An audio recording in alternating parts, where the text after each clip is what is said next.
Olá galera, nós vamos resolver hoje uma questão da Unicamp de 2008, falando sobre torque. O irrigador rotativo, representado na figura, é um dispositivo bastante utilizado para a irrigação de jardins e gramados. Para seu funcionamento, o fluxo de água de entrada é dividido em 3 terminais no irrigador. Cada um desses terminais é inclinado em relação ao eixo radial, para que a força de reação resultante da mudança de direção dos jatos de água no interior dos terminais, proporcione o torque necessário para girar o irrigador. Na figura, os vetores coplanares F1, F2 e F3 representam as componentes das forças de reação perpendiculares aos vetores R1, R2 e R3 respectivamente. Galera, vamos então partir para a resolução da questão. A letra A, o examinador pede qual é o torque total realizado por este irrigador, através das saídas, das 3 saídas que existe neste irrigador. Muito bem. A questão é muito simples em relação ao torque. Por quê? Porque cada uma destas forças vai gerar um torque em relação ao centro de rotação. E mais, o ângulo que a força faz de reação internamente no tubo em relação ao próprio tubo corresponde a 90 graus. E dessa forma, na hora de calcular o torque, lembrando então a equaçãozinha do torque, você tem a força, o deslocamento e o seno do ângulo em questão, que nesse caso é seno de 90 graus. Isso então facilita para a gente. Eu tenho uma força vezes a distância. Então o torque vai ser a força a distância, e o seno de 90 graus a gente já sabe que corresponde a 1. Vamos colocar aqui o número 1 em cima, para você saber de onde veio essa resolução. Muito bem.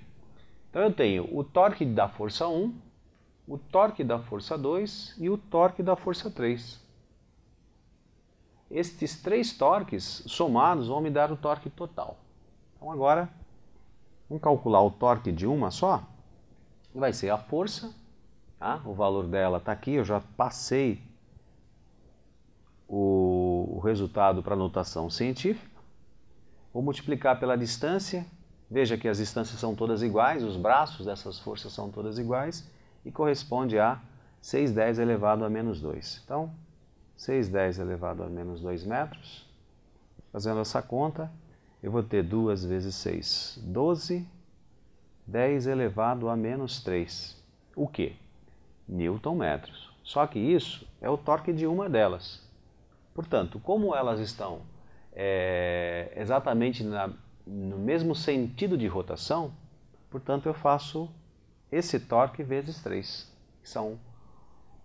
que vai me gerar o torque das 3 forças. Portanto, o torque total, multiplico isso por 3. 3 vezes 12, 10 elevado a menos 3 Newton-metros. Portanto, 36, 10 elevado a menos 3. E aí, isso não está no resultado, em notação científica, é só andar com a vírgula uma casinha para a esquerda, que você tem então 3,6, 10 elevado a menos 2 Newton-metros, que é o resultado da letra A da questão. Aproveitar, já partimos para a resolução da letra B. Veja que ele fala sobre o jato que sai com uma velocidade de 8 metros por segundo e a 80 centímetros do chão. Então você imagine que esse irrigador está a 80 centímetros do solo, lá do gramado. Essa questão passa a ser uma questão de lançamento horizontal. Uma questão relativamente tranquila de se resolver. Por quê? Ele pede a distância em que esse jato vai cair. Qual é o alcance? Na verdade, a gente chama isso de alcance. Como é que a gente calcula o alcance? Para calcular o alcance, a gente vai trabalhar na direção x. E nós já sabemos que na direção x, o movimento é uniforme. Portanto, o que eu preciso saber para calcular o alcance? O Vx e o tempo. E o tempo de quê? Se você olhar para a figurinha, você percebe que esse tempo é o tempo de queda, ou seja, a partir do momento que o jato d'água foi lançado, ele demora um tempo para cair. Então, na verdade, esse T aqui pode ser colocado como TQ, tempo de queda. Muito bem.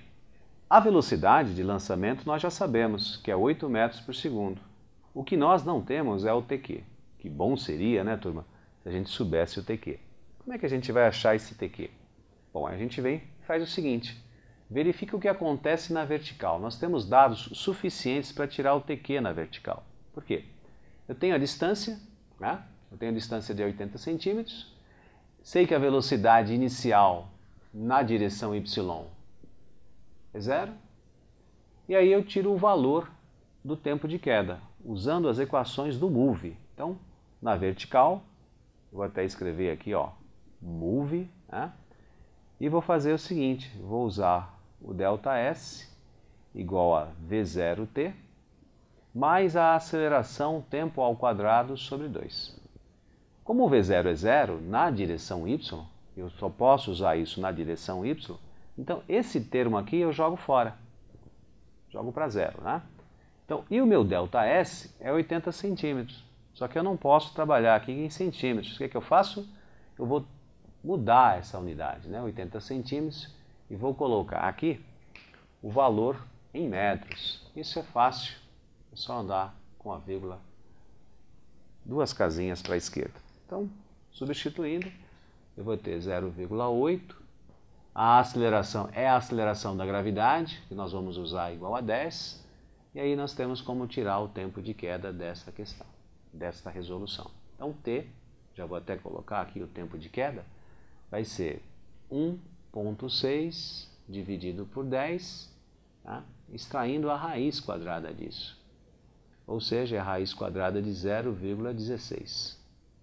Portanto, o tempo de queda corresponde a 0,4 segundos. Viu que foi fácil, então, tirarmos o tempo de queda usando as equações do move na vertical. E aí eu volto, né? Fizemos aquela pergunta, caramba, se eu soubesse o valor de TQ, agora eu já sei.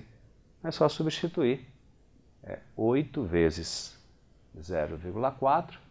Dessa forma, então, eu tenho o alcance do jato d'água, que corresponde a 3,2 metros. Por enquanto é só, pessoal. Até lá.